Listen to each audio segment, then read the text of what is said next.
Hey everybody, it's your good friend Rhonda Marsh, and I wanted to come on here and talk about something that I see that is a really big problem in our world, and that is people that want to bring drama into everybody's lives, like the haters, the gossipers, the bullying.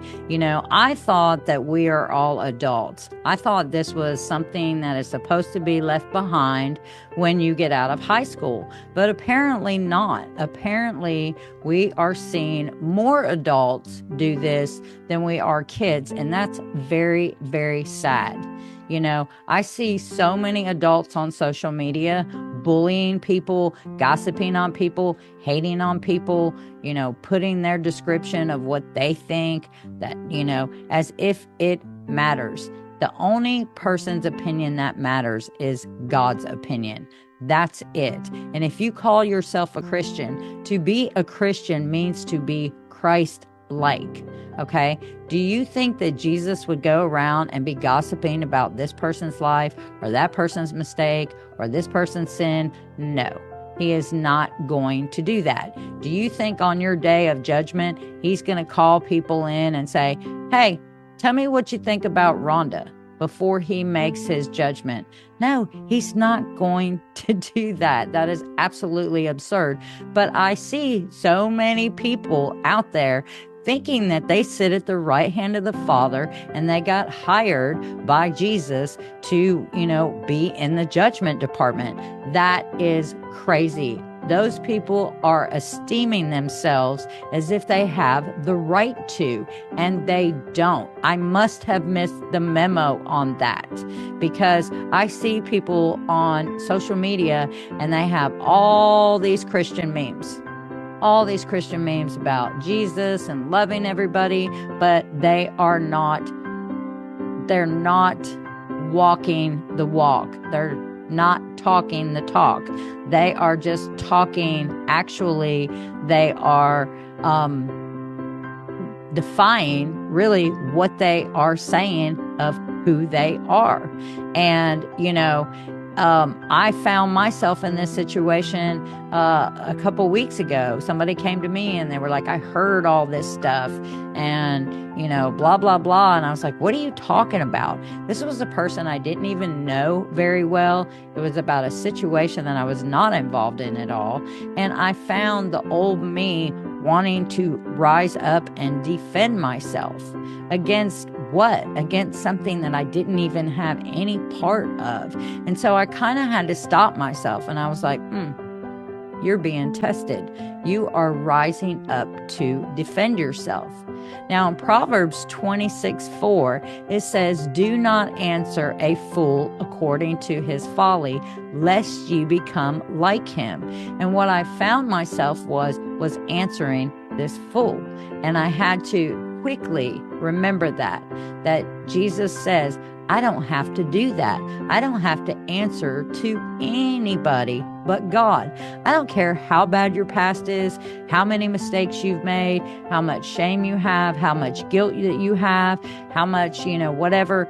As long as you are trying to better yourself, then nobody, and I mean nobody, has the right to throw your past in your face, because you are not your past. If you have worked hard to overcome all these things, then God says that you are a new creation.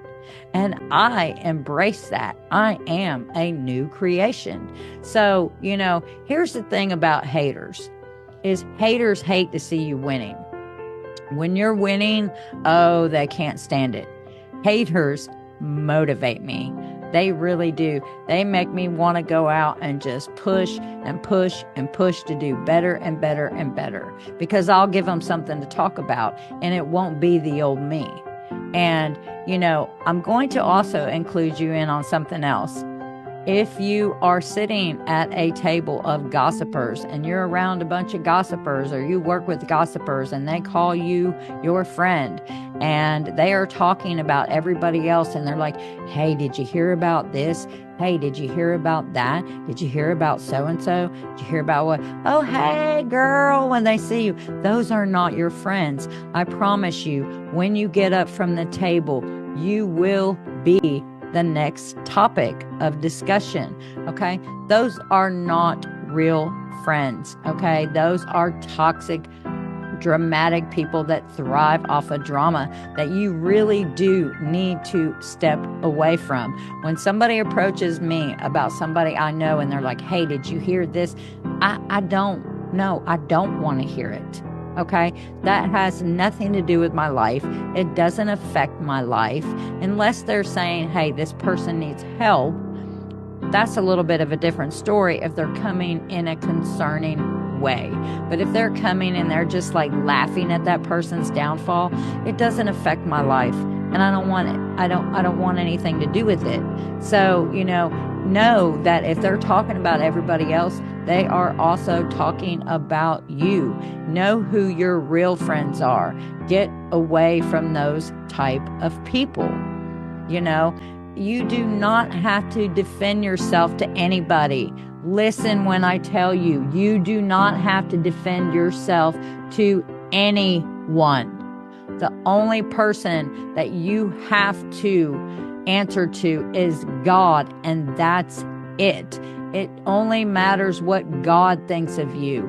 If you're one of these people that are talking about other people and you're creating drama and you're bullying somebody on Facebook and you call yourself a Christian, are you really? Would Jesus do that? Is that the approach that he would take? Because that's what I always kind of think. Like, now, what would Jesus do about this? Like, what would he say about this? Jesus didn't hire me to sit at the right hand of him and be in the judgment department.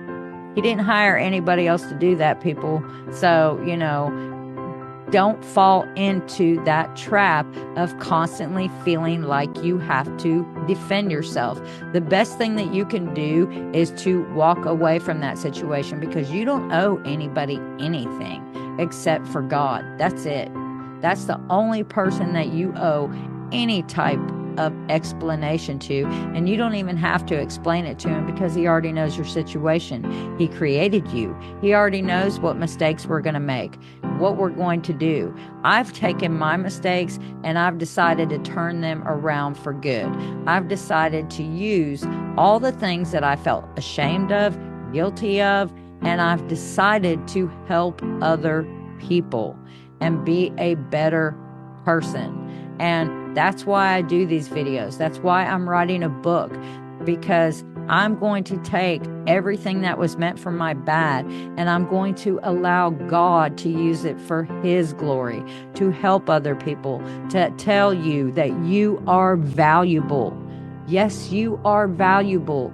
You are worthy. You are so worthy. God would not have created you if he didn't have a purpose for you. Understand that you are worthy. So many people do not realize their self-worth. You guys need to know that you know that you know that you are worthy. Okay? So let the haters motivate you.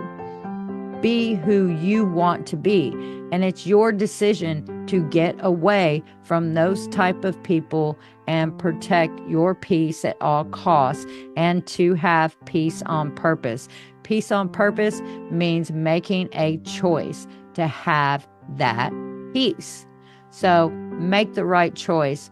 Let the haters go. Let the drama people go. The people that are bullying, you guys should be ashamed of yourself. I'm sorry. I'm not going to sugarcoat it for you. And if you call yourself a Christian, I'm going to pose the question, are you? Because to be a Christian is to be Christ-like. So I want you people that are struggling with people that are talking about you, let that go. Okay? Just let it go. And you guys decide to live a life with peace on purpose. And I love you guys. And I just wanted to come on here and say this. I wish you a very blessed day. I wish you a very blessed life. And all I want to do is add to your life. Help people through the things that I have went through. That is my purpose. And my purpose is to come on here and to tell you these type of things. So I hope you guys have a blessed day. I love you guys, or I wouldn't even bother doing stuff like this. So anyways, I will talk to you later.